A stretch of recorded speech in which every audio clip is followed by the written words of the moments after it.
Hey there, guys. Welcome back to Froggy's Metal and Steel. And today we are on number 2 of our favorite 6 from Finland series.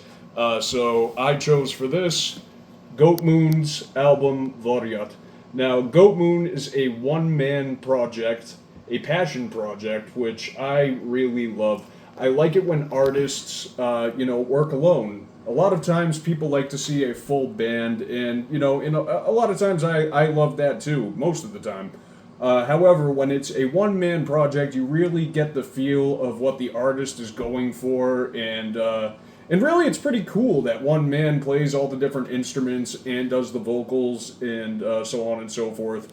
I think that's pretty great. So a lot of times, these projects they might not be perfect, but they are authentic, and that is certainly the case with Goatmoon.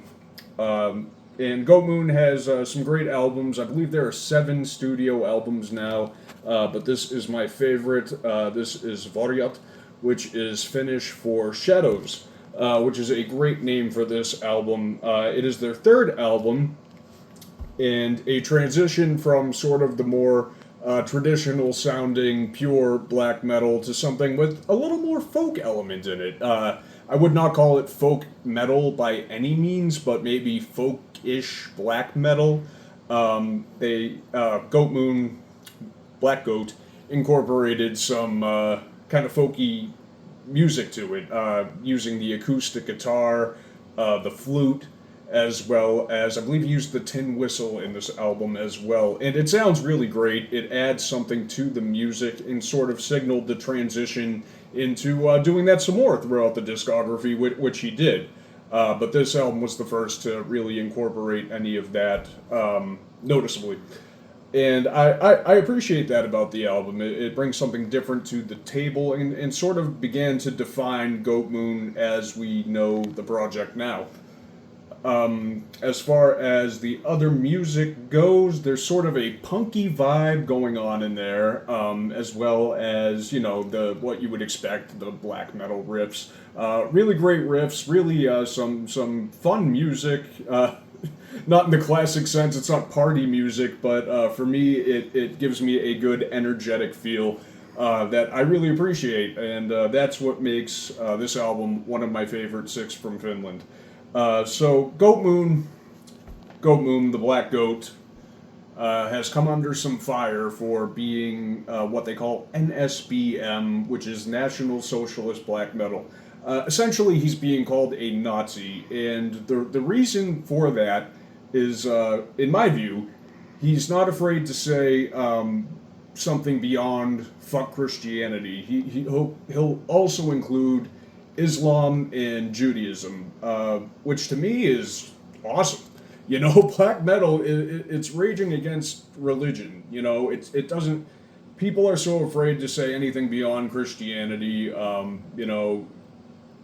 And I don't understand it. It's kind of a double standard where you can say anything you want. Decapitate all the Christians. Ravage the nuns, all that kind of stuff. But the second the word Jew comes out of your mouth, you have now become a Nazi. And, for me, calling it National Socialist doesn't make any sense, first of all. Now I'm going to go on a rant. Calling it National Socialist doesn't make sense at all. Anti-Semitic, maybe. You're talking against a religion, and, okay, I can maybe accept that view. But again, he's talking against all religions, but just being anti-Semitic doesn't make you a National Socialist. That means you've adopted an entire political system and belief about how society should be run and all that kind of stuff. Saying, I don't like Jews does not mean that you have agreed with everything about that political party. Doesn't make any sense. In my mind, it's very stupid. Anyway, that is my take on that. Sorry I got a little sidetracked, but Jesus, it's dumb. All right. With a great album must come a great knife. And this is one of my favorite automatic knives. Automatic meaning you press a button to deploy the blade.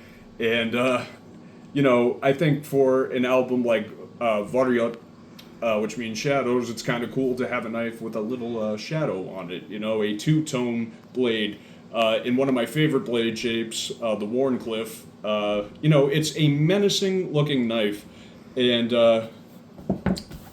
Goatmoon is a menacing sounding band. So I thought it would kind of go very well together to have a menacing sounding knife and band, but both are versatile. Goatmoon sounds very menacing, but also incorporates and adopts things from all kinds of music, like black metal, punk, folk. So versatile, and this is a versatile knife. Though it is menacing looking, sure, it could be used for self-defense or something like that, but also the Wharncliffe is a very handy blade shape for anything that you could be doing around the house, such as, opening a package or, I don't know, what else do you use a knife for? To cut a rope or something like that? Sure, you could use this. Obviously, you're not going to be taking down trees with this, but that's what an axe is for. Great knife. It has a 3.5-inch blade, which I think is more than enough for, basic chores. But it is also very lightweight, very slim, does not take up much room in the pocket. It's a comfortable carry. Also, the steel on this knife is CP 154 CM steel, which is a great steel.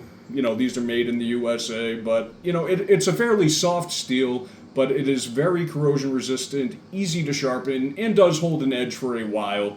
It is definitely a step up from, say, the AUS 8 steels. It's more on par with the AUS 10, maybe a little bit softer, but in other ways holds up just as well. So, great knife, great steel, great band, great album. I think this was a fair choice for my number 2. Alright guys, let me know what you think about Goatmoon, let me know what you think about this knife, let me know what you think about NSBM in general and whether or not Goatmoon fits into that category. I will talk to you guys later. Frog out.